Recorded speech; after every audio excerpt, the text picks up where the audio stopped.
The next step is to install the rear view camera itself. So I'm going to just mount it right on the license plate screws right here. In order to do that, um, mounting the camera is an easy ordeal, but then I had to route the wires through here and um, come back here and route it all the way this way and follow that grommet and then come back all the way out here and then go down and all the way to the front. I already wired the couple of wires that's up to here. So all I have to do now is hook those wires up to the rear camera through this unit. To take this plastic off, we need to take these two screws that were inside the light and a screw here and a screw here.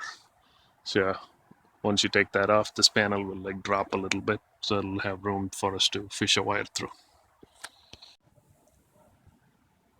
I've completed hooking up the rear view camera on this Kia Sedona.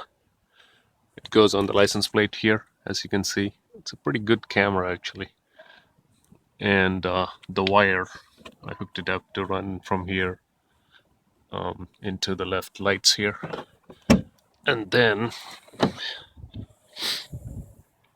from that point, on the tailgate here, the wire comes this way, comes into this panel. I had to take this apart. There's a screw here and there's a screw here.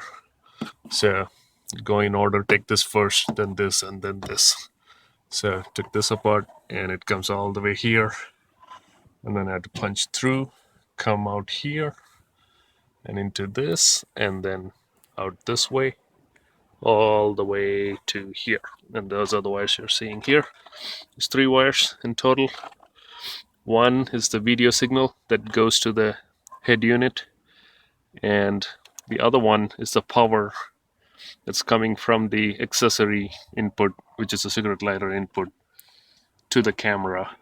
And then a third lead that just goes from the reverse light here. This reverse light, I tapped a line off of that to get the source input on the head unit. So basically 3 wires going from the back all the way to the front. And let's see how it works.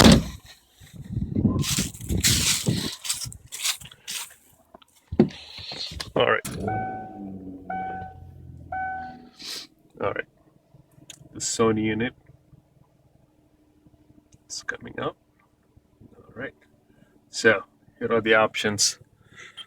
I'm gonna throw the car in reverse now. You can see, and let me turn the lights on. It'll be better. So I'm gonna put it in reverse.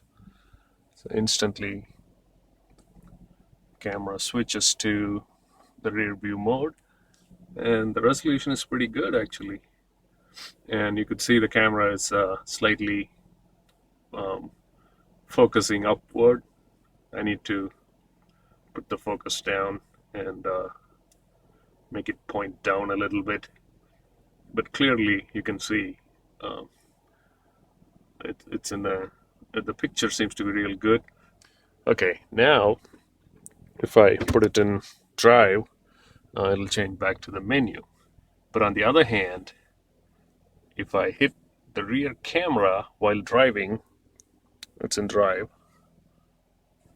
Look at it, if I hit the rear camera, I still get the picture. So I can technically drive with the rear camera on.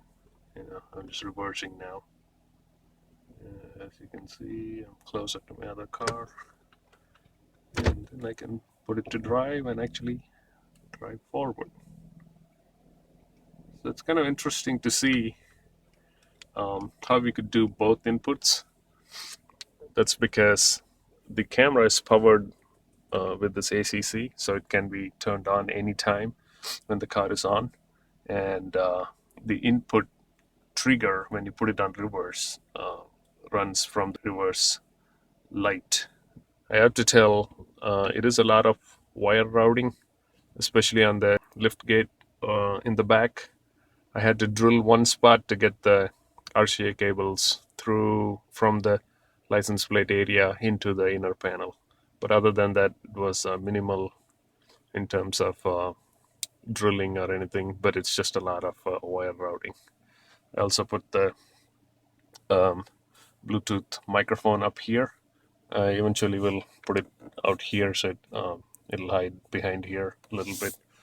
You can hear it fine, there's no problem in it.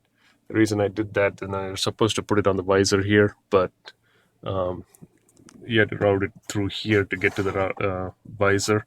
But the problem is, when I tried to pry this off, the airbag was there, and I didn't want to interfere with the operation of the airbag in any way.